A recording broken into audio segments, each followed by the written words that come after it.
إلا الله أشهد أن لا إله إلا الله وحده لا شريك له وأشهد أن محمدا عبده ورسوله اللهم صل على محمد وعلى آل محمد كما صليت على إبراهيم وعلى آل إبراهيم إنك حميد مجيد اللهم بارك على محمد وعلى آل محمد كما باركت على إبراهيم وعلى آل إبراهيم إنك حميد مجيد ورضى اللهم عن الخلفاء الراشدين وصحابة أجمعين ومن تبعهم بإحسان إلى يوم الدين أما بعد والسلام عليكم ورحمة الله وبركاته la famille, mes sœurs, mes frères, les louanges, les remerciements, les éloges n'appartiennent qu'à Allah. Nous le louons, nous revenons vers lui repentant. Le premier qui n'a pas de début, le dernier qui n'a pas de fin, l'apparent, le dominant sur toute chose, le miséricordieux, par essence et par excellence, dont les actes sont parfaits comme lui seul est parfait. Tous ces actes oscillent d'une part entre sa bienveillance, sa miséricorde, sa bonté vis-à-vis de ses créatures, c'est lui qui a tout créé sans besoin, et sa justice qui est basée sur sa sagesse et son omniscience. Nous le louons donc, nous revenons vers lui repentant, nous lui demandons protection contre les conséquences de nos péchés et les tendances de l'âme. Celui qui a la guide, nul ne saura l'égarer. Celui qui est privé de sa guidée, nul ne saura lui montrer le droit chemin. J'atteste donc qu'il est seul digne d'adoration, j'atteste de la véracité, de l'exemplarité, de la prophétie de Mohammed ibn Abdillah, qu'Allah bénisse ce prophète, sa famille, ses compagnons, tous ceux qui les auront suivis dans le droit chemin, nous fassent l'honneur d'en faire partie. Ensuite donc, bienvenue donc dans ce live, bienvenue dans ce direct, bienvenue donc la mosquée du Mirail, en compagnie donc de Karim, qu'Allah le récompense par le meilleur. Bienvenue donc dans ce cercle du paradis, qu'Allah nous fasse tous rentrer au paradis sans nous demander des comptes. Bienvenue donc dans le rappel d'Allah, n'est-ce pas que ce monde est maudit, maudit ce qu'il contient sauf le rappel d'Allah. Ce qui peut lui être assimilé, l'enseignant et l'élève, qu'Allah nous compte parmi l'une des deux catégories, le reste étant maudit.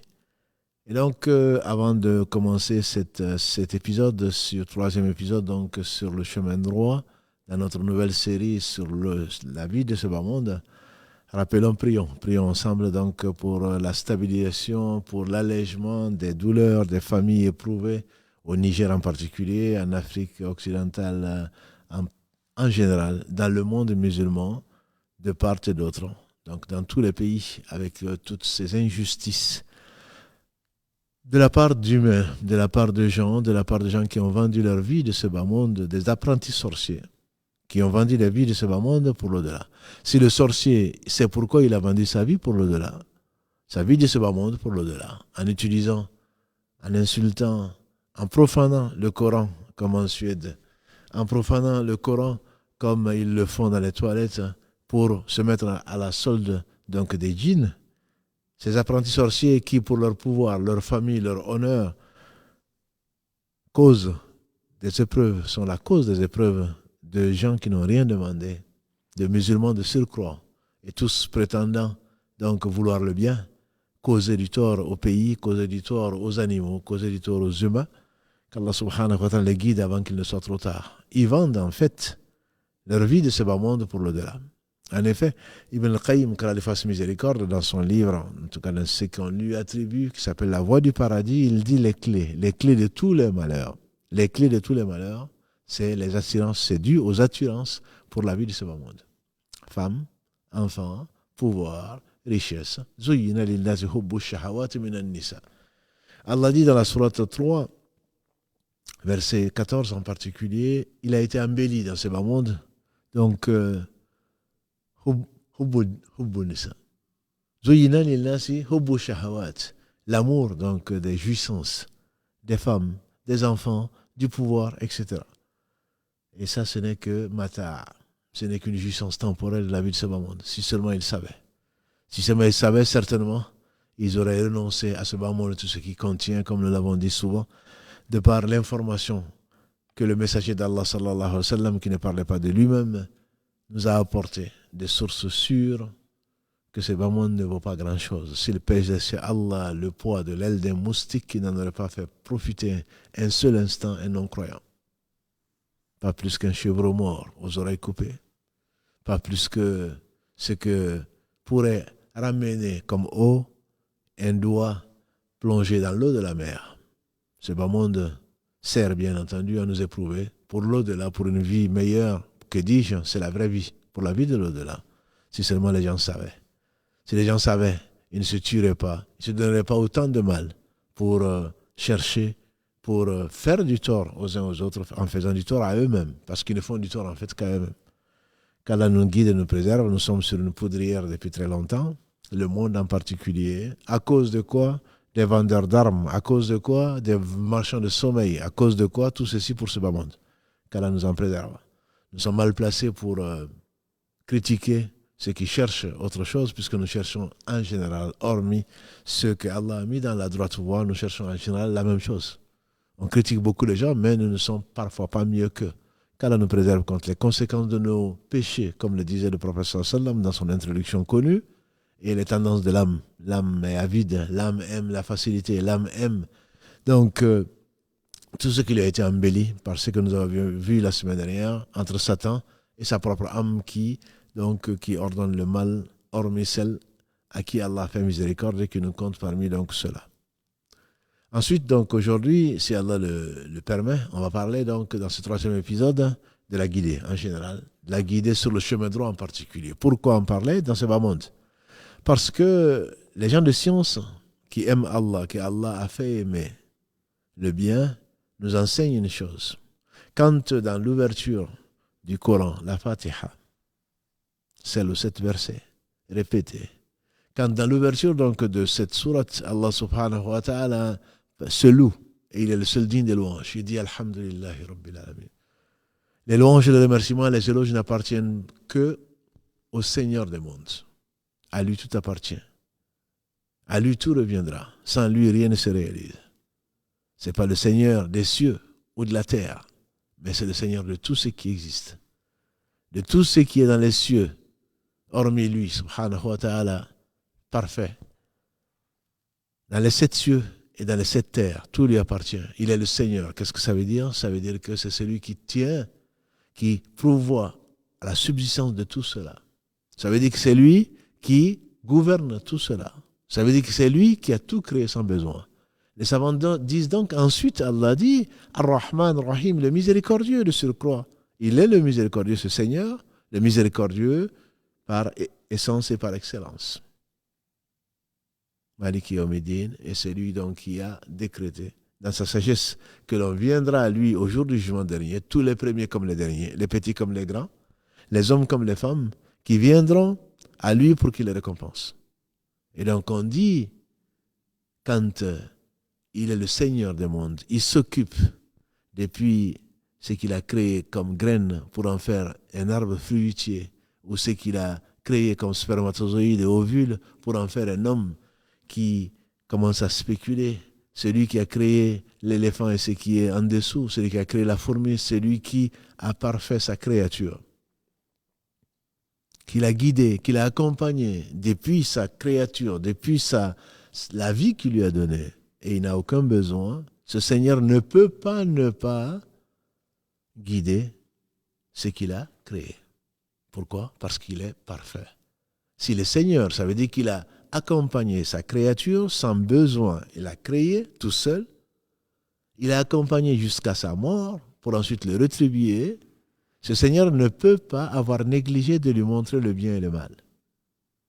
Ce Seigneur ne peut pas, parce qu'il s'est imposé, quand je dis ne peut pas, il s'est imposé encore plus de lui donner mieux, puisqu'il donne tout à tout le monde, que ce soit la gloire, que ce soit l'argent, que ce soit les enfants, que ce soit autre chose derrière lesquelles ces grands et ces petits de ce monde courent. S'il donne ceci, Allah donne tout à tout le monde sauf la foi. Comment est-ce qu'il ne va pas? Comment va-t-il négliger? Comment va-t-il négliger de leur apporter l'essentiel, de leur apporter la vie, de leur apporter la foi, qui en est donc la quintessence. Sans foi, il n'y a pas de véritable vie. Par conséquent, ce Seigneur a nécessairement guidé. Et c'est pour cela, entre autres, dans la sourate Taha 20, verset 50, et une sourate que nous connaissons plus, puisque nous la lisons au moins dans le chef, comme aiment à le dire les gens du pays, Sabbisma Rabbikal A'la, dans la sourate 87, où il dit Sabbisma Rabbikal A'la, célèbre donc la louange du Seigneur et l'élevé, dans son essence, dans ses noms et attributs, dans tous ses actes. Sabbihisma Rabbikal A'la, alladhi khalaqa fasawwa, c'est lui qui a créé, et c'est lui qui a parfait sa création en la faisant évoluer. Fasawwa. C'est lui qui l'a fait évoluer, alors qu'il suffit qu'il dise soit et la chose elle est. Khalaqa fasawwa walladhi qaddara fahada. Dans le troisième verset, Allah dit, et c'est lui qui qaddara, qui a déterminé. Et quelle détermination? La précision. Tout y est. La sagesse. Tout ce qu'il a décrété n'est que la vérité et la meilleure façon. Comme je dis souvent, puisqu'il peut tout faire, s'il fait une chose, c'est qu'il a choisi cette chose, donc cette chose ne peut être que parfaite. Même si nous y voyons, ou nous n'y voyons pas toujours la perfection, mais c'est la perfection. Parce que c'est de l'épreuve. Pour que qui va le remercier? Pour qui va s'en moquer? Pour qui va s'en servir? Pour le servir, pour se servir lui-même. Khalaqa fasawwa walladhi qaddara, c'est lui qui a décrété. Fahada, et il a guidé. Il a parlé de guider Fahada, guider en général. Donc Allah ne peut pas ne pas avoir guidé ses créatures. Et de ce point de vue, il faut comprendre que la guidée n'est pas seulement celle à laquelle nous pensons. Il y a 4 types de guidées, disent les savants. Dans la sourate également, Taha, dans la sourate 20, verset 50, quand Allah a envoyé Moussa et Haroun, alayhim salam, quand il les a envoyés à Pharaon, qui s'est pris pour ce qu'il n'est pas, il leur a demandé qui est votre Seigneur. Qui est votre Seigneur? Il a dit notre Seigneur, Rabbuna, Alladhi, a'ta kulla shay'in. C'est lui qui a donné à toute chose sa perfection, wahada, et il a guidé. Il a donné à toute chose sa perfection et il a guidé. Donc, ayant donné tout à tout le monde, comment il ne va pas donner ce qui est encore plus important, qui est la guidée? Sans guider, bien entendu, nous sommes tous perdus. La guidée, al-hidayah ou al-huda, il y en a 4 types, disent les savants. Et, Inch'Allah, on va essayer de traverser ces types en essayant de les décrire, surtout en essayant d'en profiter pour mieux connaître notre Seigneur, subhanahu wa ta'ala, et pour l'aimer. Donc, Allah a guidé. Il a guidé tout ce qu'il a créé, notamment d'être vivant. On parle de guidée générale, c'est ce que l'on peut comprendre donc dans la sourate 87, verset 3, ou dans la sourate 20, Taha, verset 50. C'est lui qui a guidé en général. Cette guidée, c'est l'orientation. Cette guidée, c'est l'inspiration. Cette guidée, c'est le fait de montrer le bien et le mal. Cette guidée, c'est le fait que Allah subhanahu wa ta'ala a guidé, logé l'embryon d'aller prélever ce dont il a besoin après fécondation, ce dont il a besoin pour se nourrir, puiser du sang de ta femelle ou de cette maman, ce dont il a besoin, et évoluer. Allah l'a amené vers cette évolution qui est parfaite, parce que quand on ne l'a pas, il y a une fausse couche. Former dans le sein de sa mère ce qu'il lui faut, et ensuite guider vers la sortie. Et la sortie ne se fait que par là où elle doit se faire. Ce Seigneur est parfait. Ensuite, cet embryon qui est devenu un fœtus, qui est devenu ensuite un être complet, vivant, qui sort quand Allah subhanahu wa ta'ala l'a décrété dans sa sagesse et dans son omnipotence, Allah va le guider vers quoi? Il va le guider vers le sein de sa mère, le téton de sa mère. De toutes les mères, prenons les animaux, vous direz peut-être à l'hôpital ou en clinique, on sait, on va remettre cet enfant-là, ce bébé, à sa mère. Mais qui va remettre cet enfant né d'une femelle animale à sa mère? L'enfant va reconnaître dans le troupeau la mère parmi toutes les mères.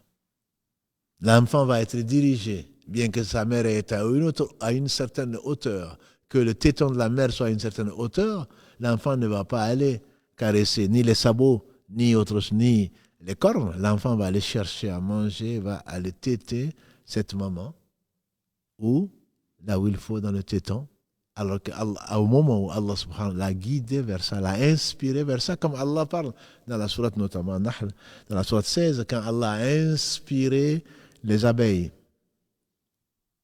Allah a inspiré les abeilles, comme il a inspiré la mère de Moussa de la jeter, de la mettre dans un sarcophage et de la jeter comme on en a parlé, donc samedi. C'est également ça la guidée. L'enfant va, le bébé, l'enfant animal ou humain, mais l'enfant, parlant donc des animaux, va aller vers le téton, il va trouver un lait à la bonne température, la meilleure décomposition. Il va s'en rassasier. Il aurait pu, à partir de là, se coucher. Non, ensuite, grâce à Allah, Allah va le guider. Il va choisir d'accompagner sa mère. Et il va aller vers, si c'est un herbivore, il va manger des plantes qui sont des plantes bénéfiques et éviter des plantes toxiques. Et éviter des plantes toxiques. Qui a fait ça? La nature, diront-ils. Nous disons, c'est Allah. Nous dirons, c'est Allah. Si tu prends le cas des abeilles, les abeilles vont sortir, vont butiner, et qu'Allah fasse des abeilles un bon exemple pour chacun d'entre nous. Un poète disait, soyons comme des abeilles qui viennent se poser sur une branche sans l'écorcher. Une branche sans l'écorcher, ils vont puiser de la fleur, ce dont ils ont besoin, et ils s'en vont, en ne laissant derrière eux aucun dégât. Heureux celui qui est comme une abeille dans ce bas monde, qui va chercher ce dont il a besoin. Allah est ce qu'il aime et son agrément au travers de la science et de la mise en pratique de la science, qui ne fait du mal à personne, qui tire profit de la science bénéfique et qui le met en pratique et ensuite qui s'en va. Les abeilles donc vont sur les montagnes, vont dans des ruches, vont là où il faut. Ils vont faire des kilomètres et des kilomètres, que dis-je, des dizaines, voire des centaines de kilomètres pour aller rechercher ce dont ils ont besoin pour faire. Allah a fait sortir donc de leur ventre, de leur abdomen, ce qui est un médicament et qui également est une boisson et qui est un médicament pour les gens. Allah y a mis un médicament, le miel. Et les abeilles vont faire des kilomètres et des kilomètres pour ensuite revenir dans leur lieu de résidence qui les a dirigés vers là. Ça fait également partie donc de la guidée qu'on appelle générale. Vont revenir, quant aux animaux, ils vont revenir dans leur bercail. Celui qui a écrit ce qu'il a écrit, qui lui a valu, entre autres, la présidence de l'Académie des sciences aux États-Unis, quand il a parlé des 10 raisons pour lesquelles il croit en Allah subhanahu wa ta'ala, qui croit en Dieu, comme il l'appelle, God en anglais, il a dit les saumons. Les saumons vont quitter l'Océanie. Les saumons vont quitter l'Océanie dans le ventre de leur mère sous forme de fœtus ou d'autres choses dans le ventre de leur mère, sous forme d'œufs. Leurs mères vont aller pondre leurs œufs en mer Atlantique ou ailleurs, loin à des milliers de kilomètres de là. Ces saumons qui vont naître, qui n'ont jamais connu l'Océanie, vont grandir, quand ils ont d'œufs, vont naître, vont grandir dans ces eaux de l'Atlantique. Et ensuite, quand ils deviennent majeurs, ces saumons vont reprendre le chemin pour aller vers l'océan Pacifique. Sans aucun guide particulier, sans Google Maps. Ils ne connaissent pas ça. Ils reviennent, ils remontent le courant de l'océan Atlantique jusqu'à l'océan Pacifique, là où leurs parents sont nés, entre guillemets, ou d'où leurs parents sont partis. Qui leur a dicté ça? Qui les a orientés vers ça? La fourmi. La fourmi, elle va aller chercher sa nourriture. Qui lui fait aller vers ça? Et quand elle va en trouver parfois à des kilomètres, elle va revenir. Elle n'a pas mis des points de repère. Elle va emprunter des chemins escarpés pour revenir où? Dans la fourmilière. Et quand elle trouve une chose délicieuse qui lui paraît importante et qu'elle ne peut pas toute seule ramener, ce n'est pas un grain d'orge ou de mil, bien que cela fasse déjà sa taille et que ça ne doit pas être facile à porter. Et Allah fait ce qu'il veut. Quand elle trouve des résidus d'autres choses qui pourraient servir à ses autres sœurs fourmis, qu'est-ce qu'elle fait? Elle va aller en chercher des sœurs fourmis pour revenir faire quoi? Pour l'aider à transporter. Ibn Qayyim, quand il fasse miséricorde, quand il parle des merveilles de la nature qu'Allah a créé subhanahu wa ta'ala sans besoin et tout seul, il dit qu'un homme a fait la triste expérience pour la fourmi, mais cette expérience qu'il a mis, un reste de sauterelle mort sur un chemin. Une fourmi qui passait s'est arrêtée là. Elle a vu le reste de la sauterelle, puisqu'elle ne pouvait pas. Le reste de la sauterelle doit faire 100, 1000 fois peut-être son volume et son poids. Elle va à la fourmilière, elle revient avec des fourmis. Mais entre-temps, l'homme qui a eu cette mauvaise idée a enlevé le reste de la fourmi, le reste de la sauterelle plutôt. Les fourmis sont venues tourner autour de ce point, ne trouvent quand même pas de reste et sont reparties à la fourmilière. Quand l'homme a vu les fourmis repartir à la fourmilière, il a à nouveau remis le reste de la sauterelle. Cette fourmi qui est revenue retrouve à nouveau, mais elle se dit non, mais j'ai pas rêvé. Effectivement, il y avait bien ça. Allez, je vais aller à nouveau chercher mes copines pour venir m'aider.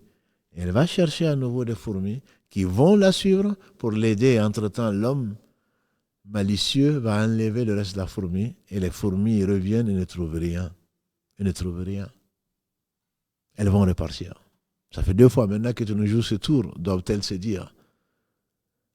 Et la fourmi qui avait pourtant vu ça, elle s'est dit, mais c'est pas possible.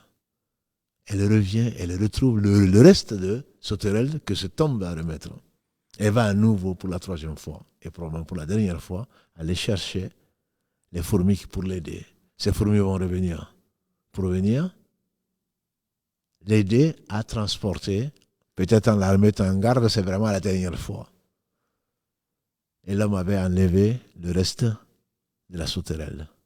Et quand les fourmis ont vu ça, ils ont tué leurs consoeurs qui les avaient appelés 3 fois pour rien. Alors qu'en réalité, ce n'était pas pour rien. C'était l'homme qui s'était amusé à ce jeu, un jeu qui a valu l'assassinat d'une fourmi par ses sœurs. Qui guide la fourmi?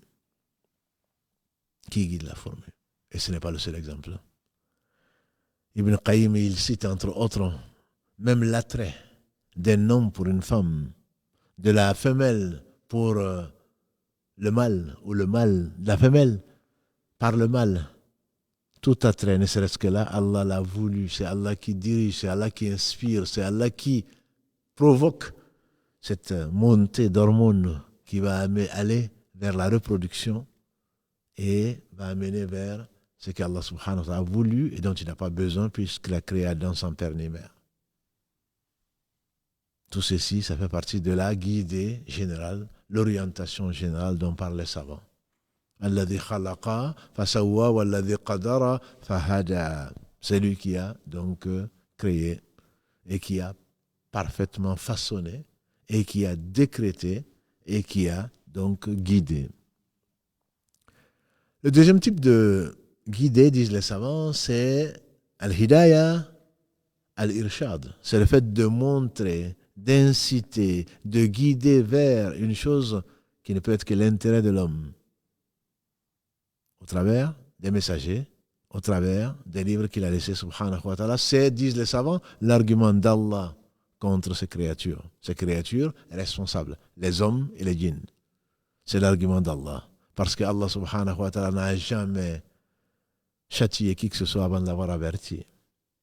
Avant de lui avoir fait miséricorde, avant de lui avoir montré. Demandez au Thamoud. Amma Thamoud, hein? Fahadahum.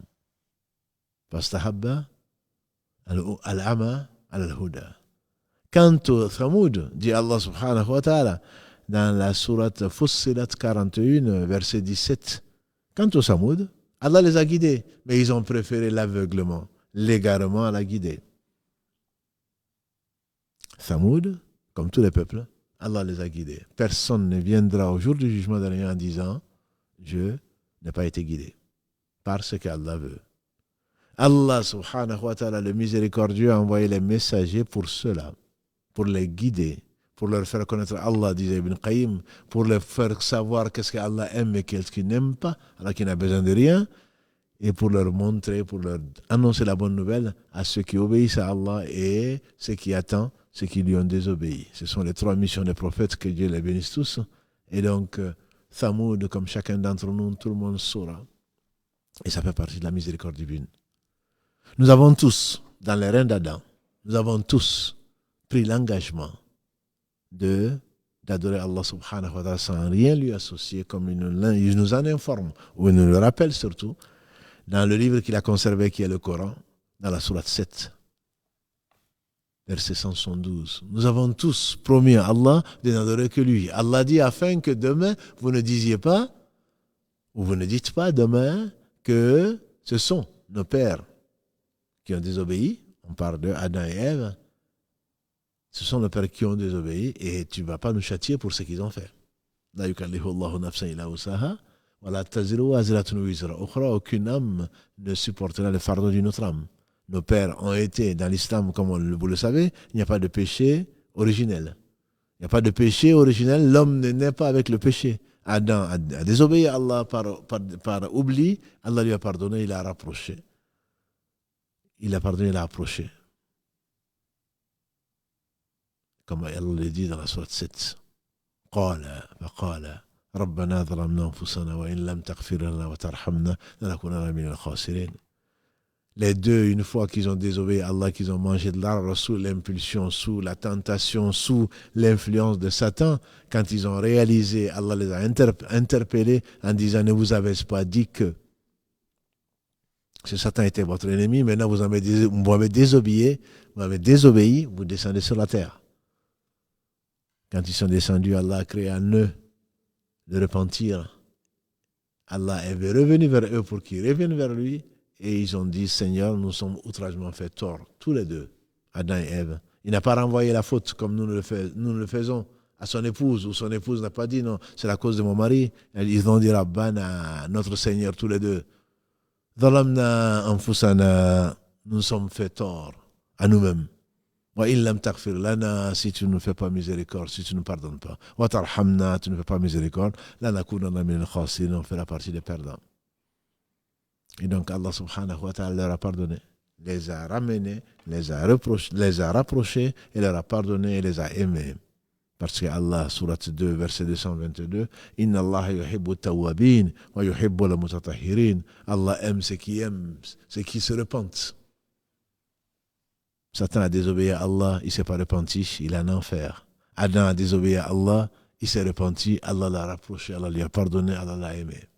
Tel est notre Seigneur subhanahu wa ta'ala qui a montré la voie. Donc Allah a donné à chacun le moyen il a envoyé des messagers, justement pour nous guider, pour nous montrer ce qu'il aime, pour nous montrer les obstacles de cette vie, pour nous montrer ce qui nous attend dans l'au-delà. Tout le bien, les clés de tout le bien, disait Ibn Qayyim, les clés de tout le bien, c'est l'attrait vers la vie de l'au-delà. Donc Allah nous incite, au travers ses messagers, au travers la vérité, la science qu'il a fait descendre et qu'il a conservé dans le cas du Coran, il nous incite à aimer l'au-delà, à connaître ce qui nous y attend. La mission des prophètes, alayhi salatu salam, après désobéissance, Allah n'a pas laissé Adam et ses enfants pour se venger ou à eux-mêmes. On ne peut pas se passer d'Allah le temps d'un clin d'œil. Après avoir désobéi, Adam a quand même bénéficié de la miséricorde d'Allah subhanahu wa ta'ala, lui et ses enfants, et avec la révélation, avec la guidée qu'Allah lui a donnée. Et c'est pour cela qu'Allah a promis à Adam, quand il a quitté, entre autres dans la sourate Taha, verset 123. La sourate Taha, verset 123, فَمَنْ تَبِعَ هُدَايَ فَلَا خَوْفٌ عَلَيْهِمْ وَلَا هُمْ يَحْزَنُونَ. Celui qui suit m'a guidé, je vais vous envoyer des messagers, comme il est dit dans la sourate 7 également, verset 35. Celui qui suit les messagers ne sera ni triste, ni ne sera affligé. 7.35. Quant à la 20, la sourate 20, verset 123, Allah dit subhanahu wa ta'ala, celui qui, allez-y, vous avez désobéi certes, mais je vais vous envoyer une guidée. Celui qui suit cette guidée, il ne sera pas malheureux. La yadillu, wala yashqa. Il ne va pas être égaré ni être malheureux. Ça c'est la sourate Taha, verset 123. وَمَنْ أَعْرِضْ عَنْ ذِكْرِي, le verset qui suit 124 de la sourate 20. Quant à celui qui s'éloigne, qui s'écarte, qui tourne le dos à mon rappel, فَإِنَّ لَهُ مَعِيشَةً Donc, il aura une vie serrée, une vie malheureuse. Et ensuite, il sera regroupé au jour du jugement dernier, aveugle. Il va demander la raison. Allah dit parce que tu as tourné le dos à nos versets quand ils étaient récités. Surat Taha, verset 123-124, Allah nous dit, Allah a promis à Adam alayhi salam et à ses enfants, il leur a promis qu'il va leur envoyer la guidée. Et cette guidée, c'est quoi? C'est le Coran. En effet, comme vous le savez, on est souvent revenu dessus. Allah dit dans la sourate Al-Baqarah 2, verset 183. 185, 183, il a révélé l'obligation du jeûne et nous a dit pourquoi, pour atteindre la piété. Voilà la guidée. Mais quand est-ce qu'il a fait? Allah a révélé dans le verset 185, il dit de la sourate Al-Baqarah, sourate 2, Shaharu Ramadan alladhi unzila fihi al-Qur'an hudan linnas wa bayyinatin min al-huda wal furqan. C'est pendant le mois de Ramadan que le Coran a été révélé comme guidé pour les gens. Donc Allah a guidé tout un chacun. Les Thamoud, on a vu, verset 17 de la sourate 41, et comme les gens qui sont venus avant, le peuple Nour, les fils d'Adam, et les derniers peuples, avec Mohammed sallallahu alayhi wa sallam et sa communauté. Allah a promis à Adam et à ses enfants qu'il va leur envoyer des messages. Celui qui les suit, sourate 7, verset 35, ne sera ni triste, ni malheureux. Cette guidée, Allah l'a révélée dans le Coran. Pendant le mois de Ramadan, c'est ce qui nous a valu l'obligation de jeûner pour celui qui peut supporter le jeûne pendant le mois de Ramadan défini pour celle. C'est un mois qui est béni, comme vous le savez. Et le prophète sallallahu alayhi wa sallam, dans le hadith de Wathiqa, rapporté dans le Musnad de l'imam Ahmad, qu'Allah lui fasse miséricorde, ainsi qu'à ses enseignants, et ainsi qu'aux élèves qui ont suivi le chemin du prophète sallallahu alayhi wa sallam, la sunna qu'Allah a purifiée et conservée. Il a dit, Wathiqa, le prophète sallallahu alayhi wa sallam a dit, les feuilles d'Ibrahim, le père des musulmans, les feuilles d'Ibrahim ont été révélées la première nuit du Ramadan. Contenant quoi? La vérité générale.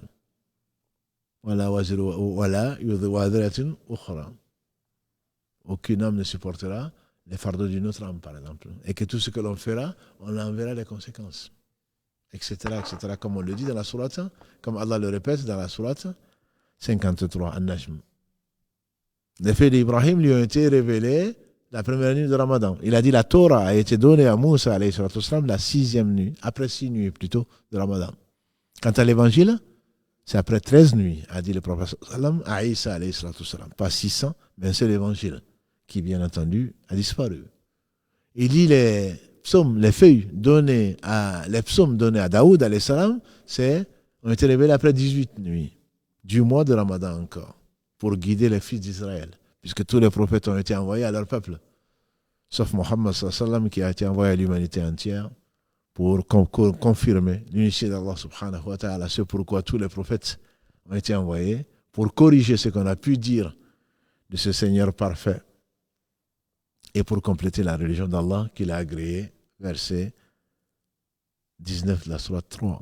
Inna dina inda Allahi l'islam. Religion de tous les prophètes sans exception. Et c'est après la 24e nuit que Allah a révélé le Coran comme Hudan Linas, y mettant la Torah, l'évangile, les psaumes, qu'il a conservé comme il a promis dans la sourate 15, verset 9. Inna nahnu nazzalna dhikra wa inna lahu lahafidhun. Donc ce type de guidée qu'on appelle al-hidayat ou al-irshad, c'est montrer, suivez ce chemin-là. Allah dit notamment dans la sourate 6, An'am, verset 153, dans la sourate An'am, sourate 6, Allah dit subhanahu wa ta'ala, voici, quant au chemin, c'est le chemin droit. Suivez-le et ne suivez pas les subul, les sentiers qui vous écarteraient de sa voie. Sourate 6, verset 153. Donc Allah a mis tout ce dont nous avons besoin dans les livres qu'il a confiés, dont il a confié la garde aux gens qui suivaient les prophètes, et quant au Coran, il a promis de le garder, et sa promesse est vraie. Il est gardé entre deux feuilles, entre deux couvertures plutôt, il est gardé dans le cœur de millions d'hommes et de femmes. Même si certains n'en connaissent pas la valeur et veulent le profaner. Simplement, certainement qu'ils sachent que comme Allah le décrit, yuriduna liyutfi'u nur Allahi bi afwahihim, ils veulent éteindre la lumière d'Allah par leur bouche. Allah ne veut en réalité que répandre sa lumière. Cadeau divin. Et quel cadeau? Sans laquelle, certainement, ce monde n'existerait pas, ni rien n'existe. Ni rien n'existerait. Allah donc veut parfaire sa lumière, n'en déplaise aux associateurs. Celui qui a envoyé, comme il dit dans la sourate 61, Saf, c'est lui qui a envoyé son messager avec la huda, encore une fois, avec la guidée.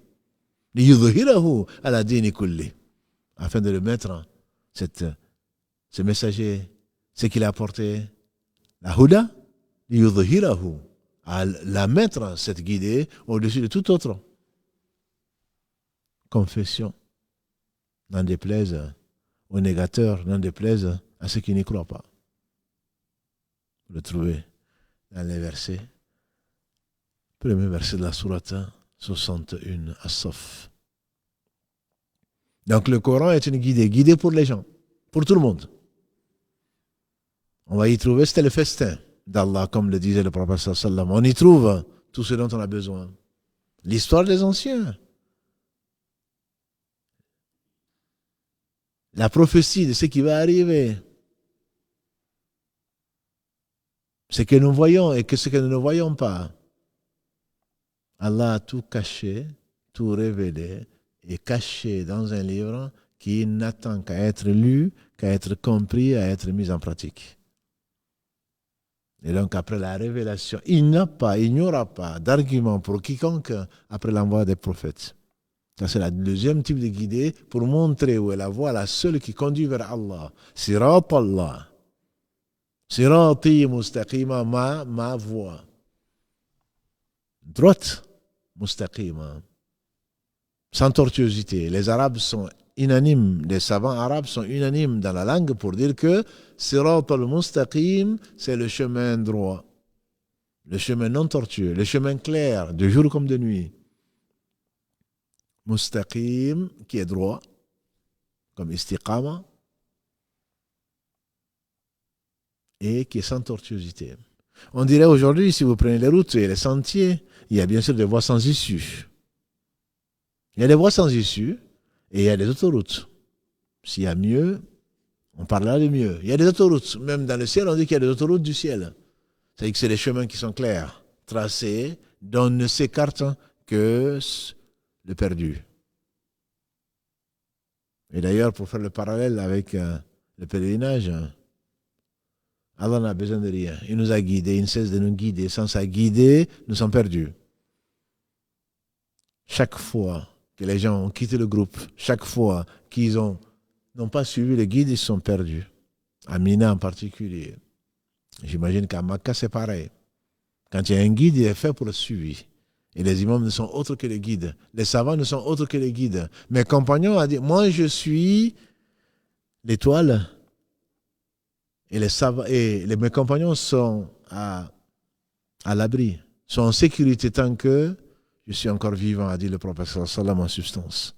Mes compagnons sont des guides, sont les étoiles par lesquelles on se guide. Et tant qu'ils seront vivants, les gens seront à l'abri de la perdition. Donc le guide, on en a besoin. Imam. Quand je dis imam, je ne parle pas de ceux qui vendent leur religion. Je parle d'eux parce que la religion appartient à Allah. Imam, par définition, ça veut dire le guide. C'est celui qui guide vers quoi? Vers Allah subhanahu wa ta'ala, ni vers ses passions, ni vers le faux. Et donc, ça c'est la troisième catégorie de guidés, qui est le fait al-hidayah at-tawfiq, la guidée de la réussite. Et ça, aucun prophète, aucun homme, aucune créature ne peut l'assurer. Seul le Créateur subhanahu wa ta'ala, c'est presque synonyme de la divinité exclusive d'Allah subhanahu wa ta'ala. Autant Allah dit subhanahu wa ta'ala, entre autres, dans la sourate 42, Shura, la consultation, verset 52. وَإِنَّكَ لَتَهْدِي إِلَى الصِّرَاطِ الْمُسْتَقِيمِ. Vraiment, c'est toi qui tu guides vers le chemin droit. Sirat Allah, le chemin d'Allah. Ça, c'est le prophète sallam. Pour guider, la deuxième catégorie de guider, c'est celle donc d'orientation. Allah y a associé son prophète, il a associé les prophètes, il a associé les savants, il a associé tous les hommes qui appellent au bien à cela. Par contre, pour la troisième catégorie de guidés, qui est Al-Hidayah, Al-Tawfiq, c'est Allah qui la guide, celle de réussite, cela ne dépend que d'Allah subhanahu wa ta'ala. Allah dit notamment à son prophète sallallahu alayhi wa sallam, dans la sourate 28, verset 56, quand il était triste de voir son oncle mourir polythéiste, et c'est celui qui subira le châtiment le plus léger, comme il a défini, et il ne parlait pas de lui-même. Ses 2 pieds dans une mare de feu 70 fois plus chaud que le nôtre, sa cervelle va se mettre à bouillir. Ça, il parle du père de Ali, radiallahu ta'ala. Donc il parle de Abu Talib, son oncle, qui l'a accompagné, qui l'a aidé quand il était orphelin, quand il a perdu son père, quand il a perdu sa mère, quand il a perdu son grand-père. C'est lui qui l'a élevé et qui l'a aidé contre vents et marées, qui a subi ce qu'il a subi pendant les années de blocus, d'embargo sur le Banu Hashim. L'oncle a participé à tout cela. Mais Allah sait, Allah est juste. Allah ne lui a pas permis, il ne lui a pas fait le cadeau de la foi, parce qu'il sait ce qui est dans son cœur, ce qu'il a créé.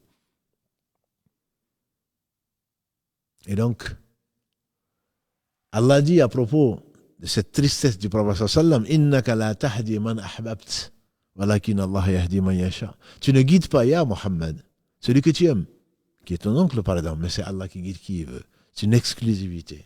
Sourate 28. Al-Qasas, verset 56. Tu ne guides pas, ya Muhammad, qui tu aimes. Quand on est là, en train de dire, moi je vais le convertir, moi je vais faire ceci, qui tu es. C'est Allah seul. Si le prophète sallallahu n'a pas réussi, parce qu'il n'est qu'un homme, n'a pas réussi à guider son oncle, ni qui que ce soit, sans la volonté d'Allah, c'est Allah qui guide qui il veut. Ça, c'est l'exclusivité de cette guidée, qui est la troisième catégorie, qui est Al-Hidayah, Al-Tawfiq. C'est Allah qui permet donc aux gens à leur donner la foi, à les orienter, à les inspirer le bien. Et sans inspiration divine, il n'y a rien. Sans Allah, il n'y a rien. Donc ça, c'est la guidée particulière que Allah accorde à qui il veut. La quatrième catégorie de guidée, on reviendra à la troisième, Inch'Allah, c'est la guidée vers Ilah. Allah dit Hidina Sirata, guide-nous sur et vers, guide-nous vers et sur le chemin droit. Mais guide-nous et Hidina Ilah, c'est l'invocation qu'on a, par laquelle on a commencé, c'est Alhamdulillah alladhi hadana li hadha, pour cela, ou innaka tahdi ila siratil mustaqim. Tu guides ya Muhammad, wa innaka la tahdi ila siratil mustaqim, et certainement tu guides vers le chemin droit. Ça, c'est vers le chemin droit. Et donc, on dit, c'est toi qui nous as permis d'obtenir, quand on sera au paradis, Inch'Allah, qu'Allah nous l'accorde par sa miséricorde, puisque personne, y compris le prophète sallallahu alayhi wa sallam, ne rentrera au paradis par ses œuvres, comme il nous l'a attesté. À ce moment, on dira, Inch'Allah, comme les croyants le diront, quand ils rentreront au paradis, comme Allah en atteste dans la sourate 7, verset 43, Alhamdulillahi alladhi, les louanges, les remerciements, les éloges n'appartiennent qu'à celui qui, Alhamdulillahi alladhi hadana li hadha, celui qui nous a guidés à cela, celui qui nous a permis de l'obtenir. Wa ma kunna, on n'aurait pas pu. Wa ma kunna linahtadiya, on n'aurait pas pu nous y arriver. Laoula, si Allah ne nous avait pas guidés. Aoula an hadana Allah.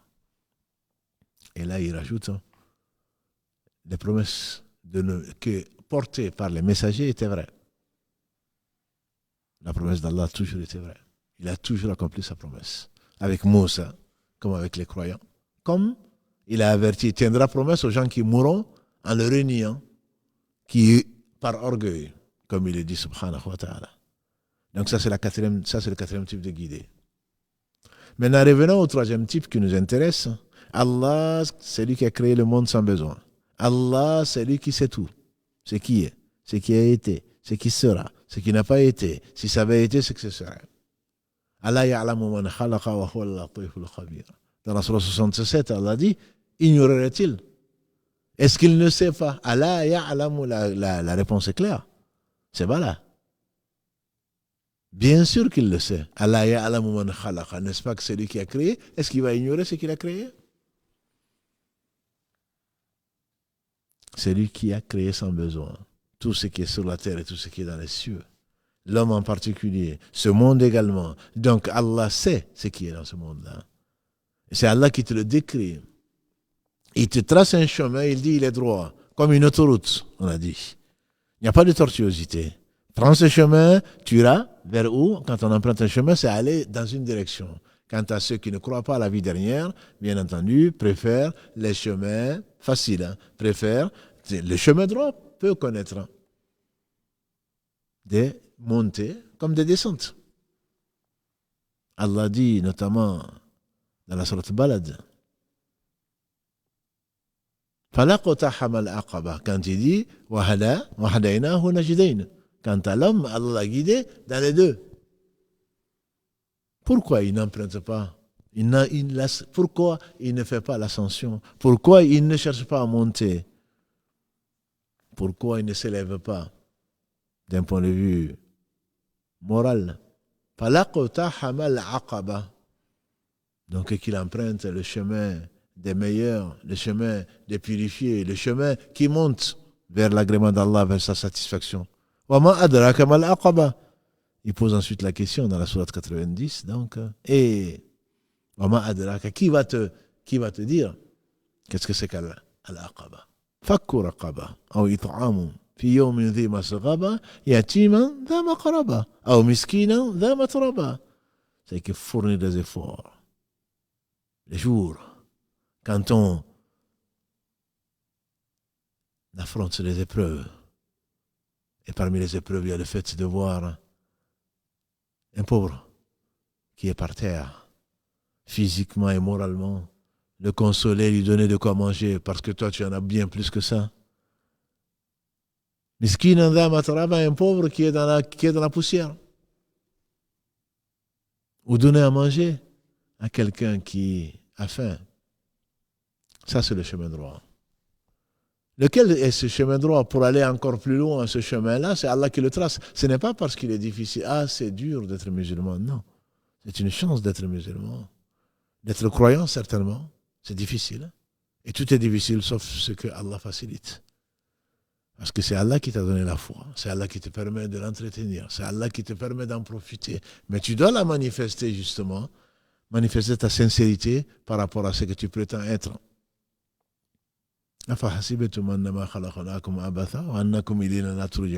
Pensez-vous qu'on vous a créé comme ça en vain et que vous n'allez pas revenir vers Allah? Qui dit revenir vers Allah dit faire ses preuves.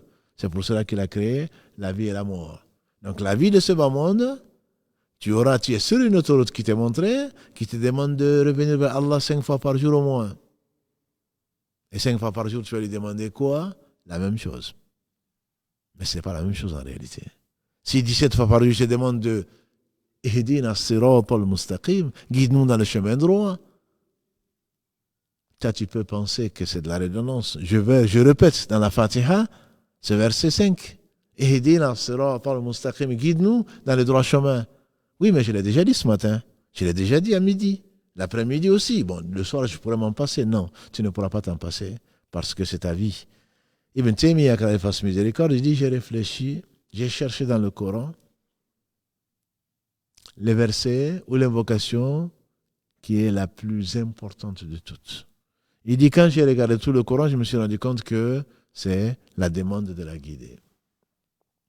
Parce que sans guider, il n'y a rien. Je demande la demande à qui? À qui? J'ai formulé la demande à qui? À celui qui l'a créé, à celui qui connaît ce monde et l'au-delà, et qui connaît tout, et qui sait tout plutôt. C'est connaître, c'est après l'ignorance. Allah a toujours été savant. Nous avons été ignorants. Quand on parle de savant, on pourrait parler d'érudit ou de connaisseur ou d'instruit, parce que Allah nous a créés, on ne savait rien. Wallahu akhrajakum min butuni ummahatikum la ta'lamuna shay'a. Allah vous a fait sortir dans la sourate 16, dit Allah subhanahu wa ta'ala. C'est Allah qui vous a fait sortir, le verset 53, du ventre de vos mères, alors que vous ne saviez rien. وَجَعَلَ لَكُمُ السَّمْعَ وَالْأَبْصَارَ وَالْأَفْئِدَةَ لَعَلَّكُمْ تَشْكُرُونَ. Et il vous a donné la vue et le cœur, afin que vous soyez remerciants. Donc Allah seul sait. Fais confiance à cette science. Allah te montre le chemin. D'où, pourquoi tu fais confiance à ce chemin-là?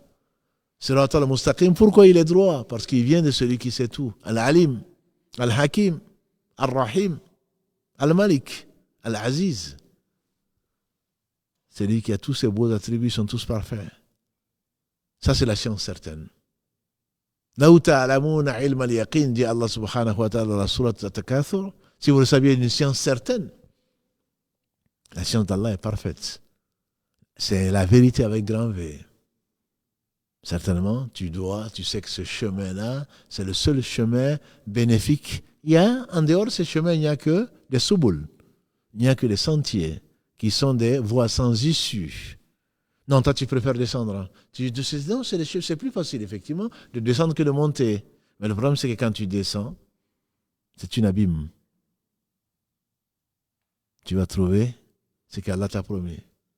Et quand tu montes, tant que le chemin il est droit, tant que ça a été révélé, tant que ça vient d'une science certaine, alors, tu peux suer, tu peux avoir de la douleur, tu peux avoir des difficultés, mais la fin, c'est que tu te retrouves au sommet pour une vie qui est éternelle.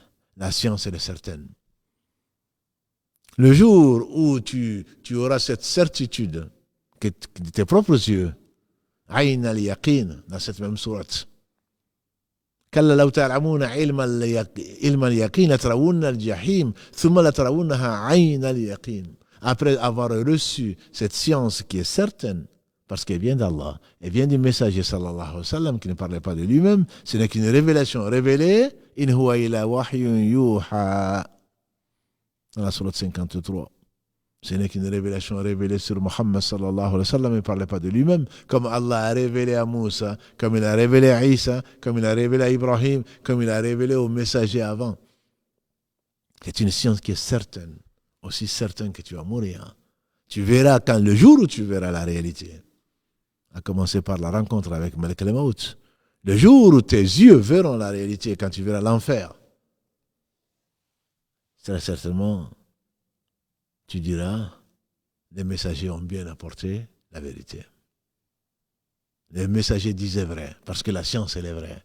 Sirat al-Mustaqim, qu'est-ce que c'est que cette voie? Nous demandons à Allah la voie 17 fois par jour. Pourquoi 17 fois? Les savants disent parce que tu n'es jamais. Al-Mujahid, quand il fasse miséricorde, il dit Sirat al-Mustaqim, c'est le chemin de la vérité. Les savants, ils ont pu diverger dessus en disant Sirat al-Mustaqim, c'est l'islam. D'autres disent c'est le Coran.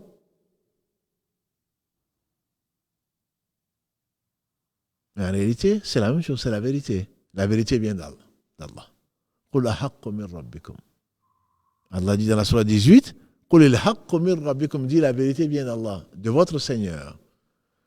Elle est certaine. Donc comme la science est certaine, ceci va nous amener nécessairement à une certitude qui est ce que nous attend et que l'on verra demain. Que l'on verra nécessairement demain. Donc cette certitude va nous amener à la vérité qui est Sirat al-Mustaqim. Sirat al-Mustaqim, donc, c'est ce chemin qui est droit.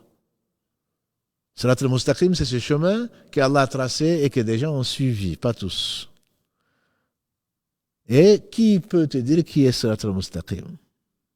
Nous demandons à Allah, parce que nous sommes sur une vérité. La vérité, elle est partielle. Allah seul est la vérité. Allah seul sait tout. Donc, en demandant à Allah, comme dans le hadith, dans le Coran, Allah nous demande de lui demander. Il se fâche contre celui qui ne lui demande pas. On lui demande de la guider et parfois on la détaille. On lui demande la sincérité, on lui demande la fermeté, on lui demande la protection contre la lâcheté, la protection contre ce qu'on ne le voit pas, etc., etc. Et tout ceci fait partie, bien entendu, de la vérité du chemin droit. Des gens avant nous l'ont emprunté. C'est pour cela qu'Allah dit dans le verset 6, « Sirata alladhina an'amta alayhim » le chemin de ceux à qui tu as accordé ton bienfait, dont tu as été satisfait, parce que tout le bien vient de toi. Tout le bien vient de toi et le mal ne peut pas t'être attribué. Sirata alladhina an'amta alayhim. Ce chemin a été emprunté, ce chemin a été suivi, ce chemin a été montré par qui? Et Allah dit dans la verset 69 de la sourate 4, وَمَنْ يُطِعِ اللَّهَ وَالرَّسُولَ فَأُولَٰئِكَ مَعَ الَّذِينَ أَنْعَمَ اللَّهُ عَلَيْهِم مِّنَ النَّبِيِّينَ وَالصِّدِّيقِينَ وَالشُّهَدَاءِ وَالصَّالِحِينَ فَحَسُنَ أُولَٰئِكَ رَفِيقًا. Et celui qui obéit à Allah et qui obéit au messager, voilà ce qu'Allah a comblé de ses bienfaits. Le Coran vient expliquer le Coran. Ce verset 69, suivi de 70, vient expliquer le verset 6, la sourate 1. Sirata alladhina an'amta alayhim. C'est le chemin qu'ont suivi qui? An-Nabiyyin, wa-Siddiqin, wa-Shuhada, wa-Salihin. Les 4 catégories qu'Allah nous compte parmi 3 de ces catégories-là, puisque le dernier prophète, c'est Muhammad sallallahu alayhi wa sallam. On ne peut donc pas prétendre, et jamais, on ne peut prétendre d'être à ses côtés le jour du jugement dernier parce qu'on l'aura aimé. Mais on ne peut pas prétendre. Celui qui prétend être un prophète est un charlatan et voué à l'échec et à l'humiliation. Il n'y a pas de prophète après Muhammad sallallahu alayhi wa sallam. Et donc, qui sont-ils? Ce sont les 4 catégories qui sont les prophètes. Les gens véridiques. Et Abu Bakr en faisait partie. Qu'Allah nous rende parmi les véridiques. Les gens qui sont comme on appelle les shuhada, ce sont les martyrs et en même temps ce sont les témoins. Et on compte parmi ces témoins les savants. Was-salihin, ceux qui font les actes de bien. Et quelle belle compagnie conclut Allah dans le verset 70 de cette même sourate. C'est pour cela que ce chemin droit a été défini par beaucoup de savants. Ils ont pu diverger dessus sur la façon, mais c'est sur le style. Mais en réalité, c'est la même chose. Que tu dises que le chemin droit, c'est le Coran, tu le suivras, tu es sur le chemin droit. D'ailleurs, le prophète sallallahu alayhi wa sallam a donné la parabole du chemin droit. C'est lui qui le connaissait le mieux, bien entendu. Il a dit, Allah a un chemin. Un chemin et un mu'adhin, un héros, qui appelle à ce chemin-là. Ce chemin est bordé de 2 murailles. De 2 murailles. Et dans les murailles, il y a des portes qui sont cachées par des voiles ou par des rideaux.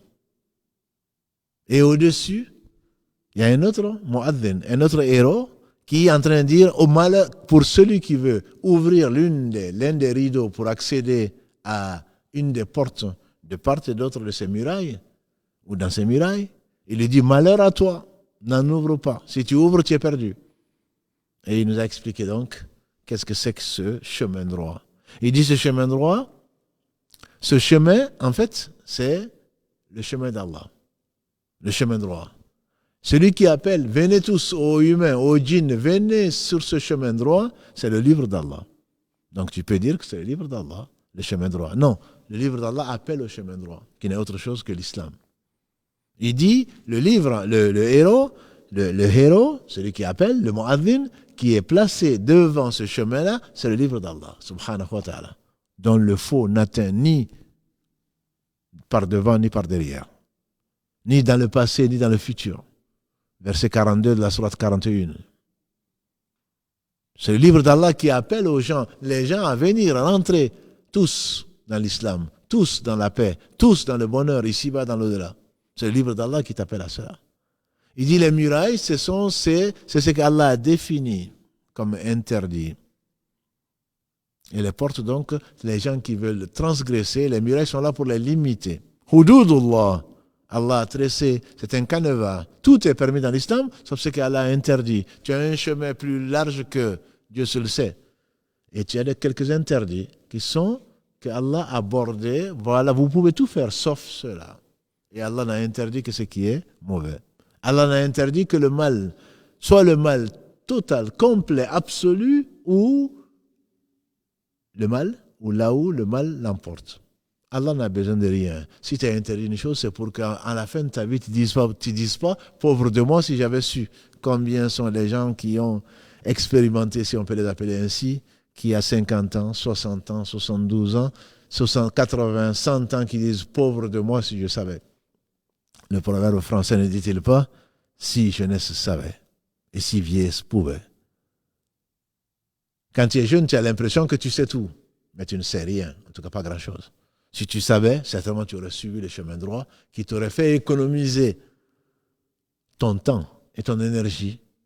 Et qu'Allah bénisse ces gens qui ont passé leur vie dans l'adoration d'Allah. D'ailleurs, le deuxième qui a été cité parmi les 7 qui seront sous l'ombre du trône d'Allah subhanahu wa ta'ala, le jour où il y aura d'autres ombres que son ombre, que l'ombre de ce trône, c'est l'enfant qui a été éduqué dans l'islam. Ils sont peu nombreux. Ils sont très peu nombreux. Allah choisit qui eux? Je pense à tous ces gens de la deuxième génération. Je pense à tous ces savants. Je pense à tous ces compagnons jeunes comme Ibn Omar, comme Ibn Amr, Ibn As, comme Ibn Abbas, qu'Allah les agrée, qui ont vécu dans la meilleure des sociétés, qui était la société des compagnons du prophète sallallahu alayhi wa sallam. Beaucoup de compagnons sont passés par la jahiliya avant d'atteindre l'islam, avant qu'Allah les guide vers l'islam. Il est le seul guide dans Hidayah à Tawfiq, comme on l'a dit, la troisième catégorie des guidés. Et donc ce chemin droit, a dit le prophète sallam, et qui est celui qui appelle, qui est au-dessus? Il dit il y a deux qui appellent. Il y a un qui appelle à l'entrée, venez rentrer dans l'islam. Et il y a un autre qui dit, quand tu veux ouvrir une des portes fermées par des rideaux, sur la muraille, il te dit non, malheur à toi. Malheur à toi, tu vas à ta perte. Il dit ça c'est la conscience qu'Allah a mis dans chaque musulman. Tu sais très bien. On est venu voir le prophète sallam, un homme meilleur que moi puisque c'est un compagnon. Il est venu voir le prophète sallam avant même de poser la question. Le prophète alayhi salatu sallam, nous attestons qu'il était prophète d'Allah subhanahu wa ta'ala, qui aurait pu lui dire, si ce n'est pas Allah, ce qui est dans le cœur de cet homme.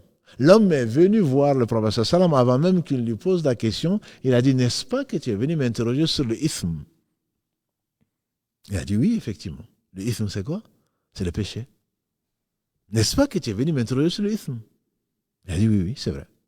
Il dit le ithm, et regarde au fond de ton cœur. Le péché, c'est ce qui s'incruste dans ton cœur malgré les fatawas. Nous sommes nombreux à aller voir les savants, à aller sur Google. Ah oui, mais les savants divergent. Bien sûr, ils vont diverger. Si Google est un savant, bien sûr qu'ils vont diverger. Là, il n'y a pas de divergence dans la vérité.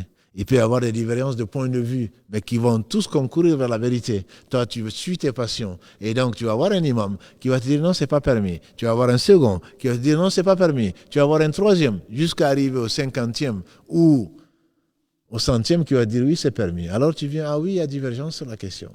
Allah sait que tu n'es pas sincère. Et que tu ne fais pas partie des gens que Allah a agréés, que tu n'as pas suivi le chemin droit. Le prophète sallallahu alayhi wa sallam a donc dit à cet homme, fouille dans ton cœur, ce que nous appelons la conscience.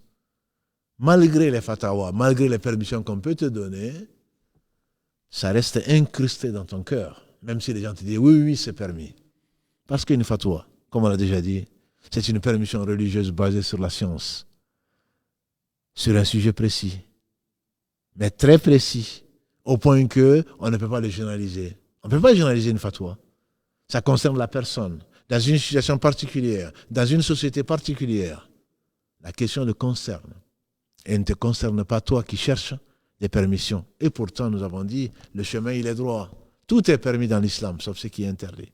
Tout est permis. Et donc, les murailles sont là pour que tu ne sois pas un animal. Pire encore qu'un animal. Les murailles sont là, ne fais pas ça. C'est comme un enfant qui est là, il est dans la cuisine. Il suit papa ou maman qui est en train de faire la cuisine. Et il voit quelque chose qui sort de l'ordinaire et que sa mère peut atteindre, qui n'est autre chose que du feu. Papa ou maman dit non, ne le fais pas. Non, ne le fais pas. La curiosité va l'amener. Satan va le pousser à toucher quand il va se brûler. Ah, papa avait raison, mais ça c'est trop tard. C'est soit les ambulances, c'est soit le 15, c'est soit autre chose qui vient te chercher parce qu'il s'est brûlé.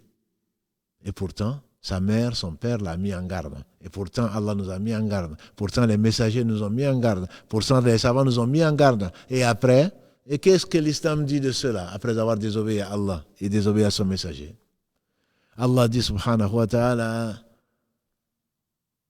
وَمَنْ يُشَاكِكِ الرَّسُولِ مِنْ بَعْدِ مَا تَبَيَّنَ لَهُمُ الْهُدَى. Encore on est dans la huda. Celui qui désobéit au messager, qui dispute avec le messager, après que le huda lui a été clarifié, après que la voie lui a été clarifiée, après que la guidée lui a été montrée, et suit le chemin autre que celui des croyants, نُوَلِّهِ مَا تَوَلَّى وَنُصْلِهِ جَهَنَّمَ وَسَاءَتْ مَصِيرًا. Le messager est venu avec la vérité. Nous attestons qu'il a transmis son message. Allah l'a conservé. Allah l'a purifié.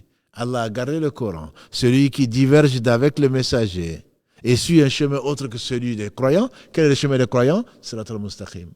Qu'ils soient prophètes, qu'ils soient sincères et qu'ils soient véridiques, qu'ils soient des gens qui sont des témoins, qu'ils soient des gens qui font du bien, ils sont basés sur cette vérité-là. C'est ça, Sirat al-Mustaqim. Celui qui diverge de ce chemin, qui suit un sentier, comme Allah t'a ordonné de ne pas le faire, dans la sourate 6, verset 153, qu'on a vu au début de ce live. Celui qui fait ça, Allah dit, nous l'abandonnons comme il a abandonné la voie. Et ensuite, nous le mettons en enfer. Et quelle mauvaise destination. Et ce verset qui est le verset 115 de la sourate 4, correspond à ce hadith du prophète sallallahu alayhi wa sallam. La communauté juive s'est divisée en 71 parties, tout en enfer sauf une. La communauté chrétienne s'est divisée en 72 parties, tout en enfer sauf une. Ma communauté va se diviser en 73 parties, tout en enfer. 72 parties de la communauté du prophète sallallahu alayhi wa sallam sera en enfer. Il dit sauf une, on dit laquelle c'est. Beaucoup de versions. Il dit la jama'a dans une version, c'est-à-dire la vérité. Le groupe, celle qui suit la vérité. Et d'autres disent, et, pour l'expliciter dans une version, ceux qui seront sur ce que moi je suis, moi aujourd'hui, c'est avec ce chemin-là, droit, moi et mes compagnons. Voilà la voie droite. La seule qui sera sauvée. Il dit tout en enfer. Celui qui s'écarte du chemin, c'est comme ces deux murailles, comme on l'a vu, qui bordent cette route, cette autoroute, ce chemin clair, de jour comme de nuit. Et Allah ne l'a pas laissé dans l'obscurité. Il est clair, de jour comme de nuit.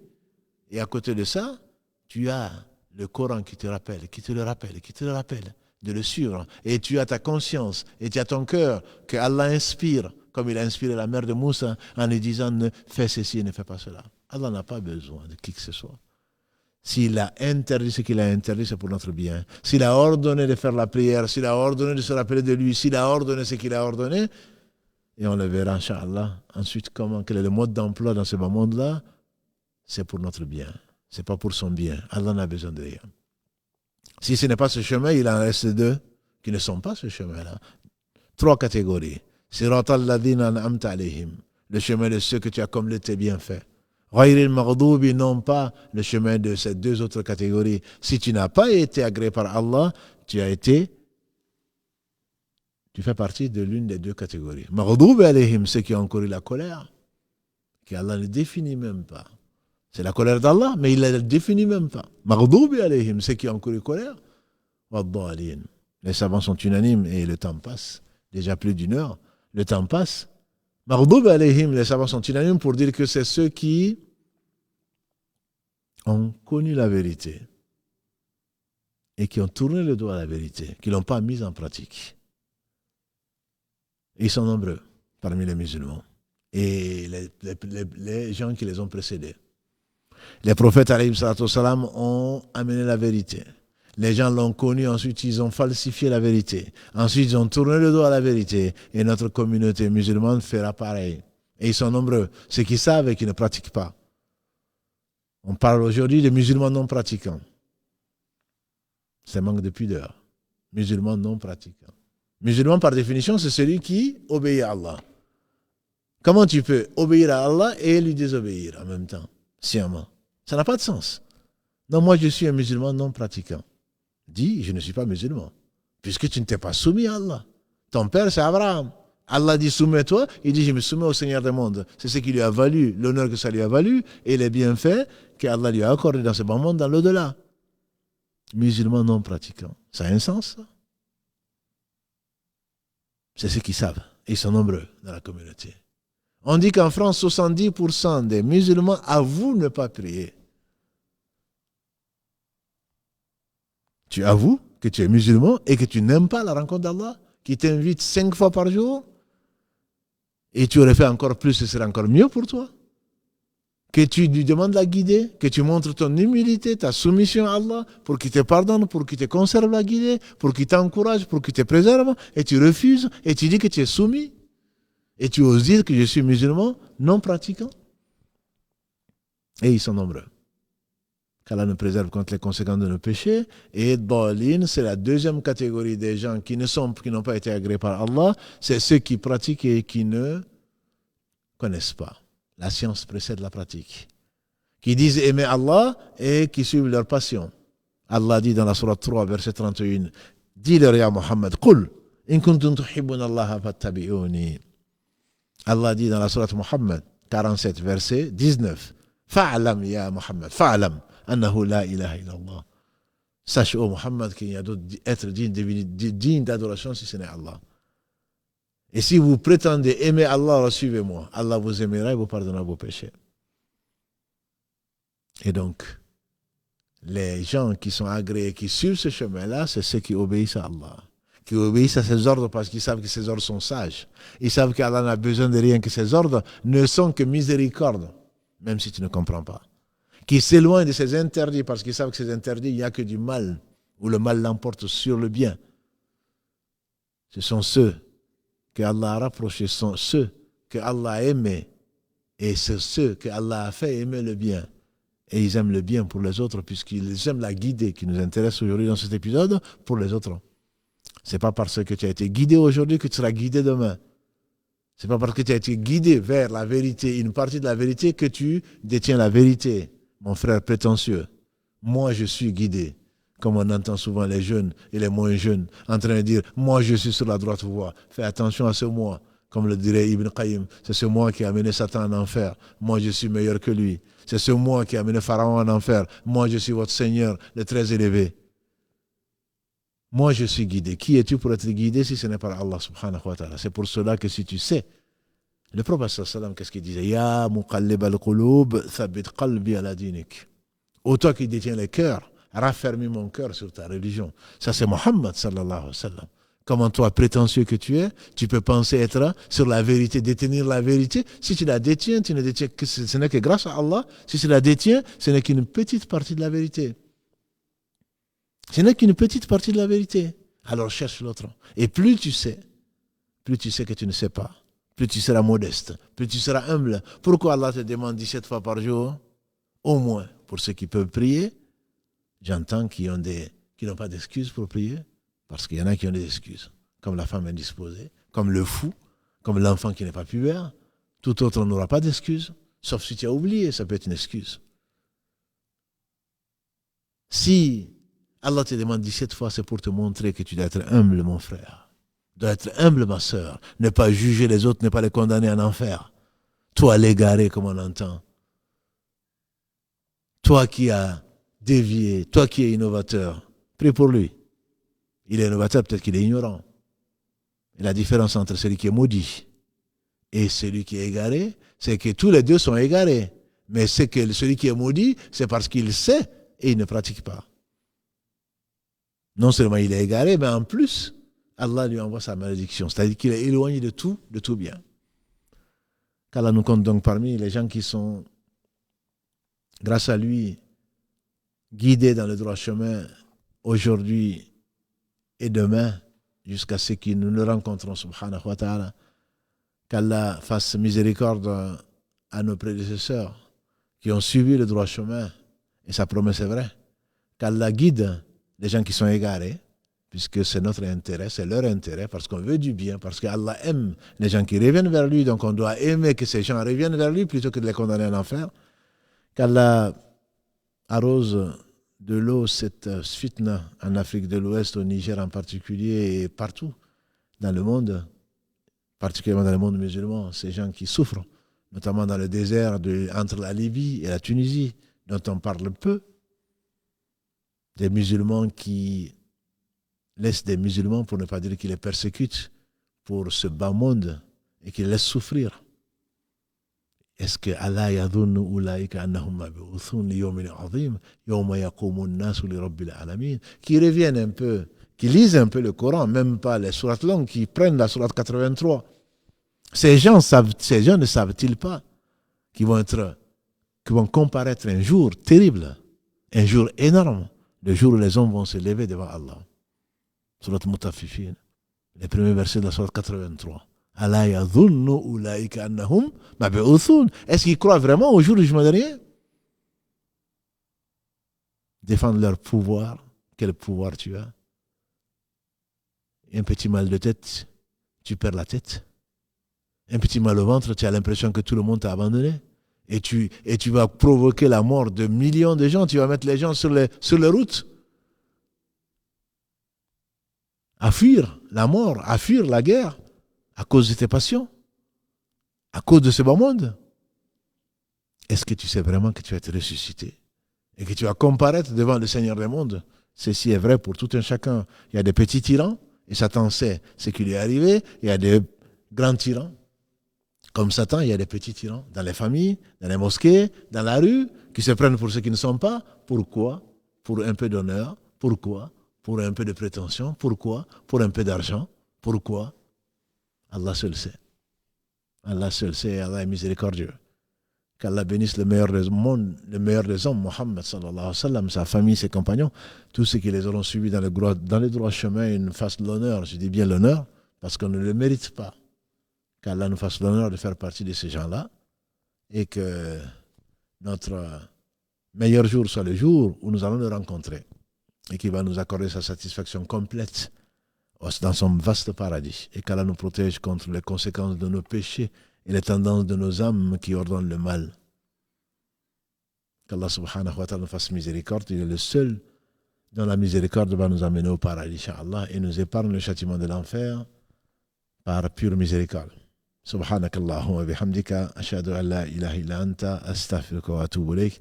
سبحان ربك رب العزة عما يصفون وسلام على المرسلين والحمد لله رب العالمين والسلام عليكم ورحمة الله وبركاته.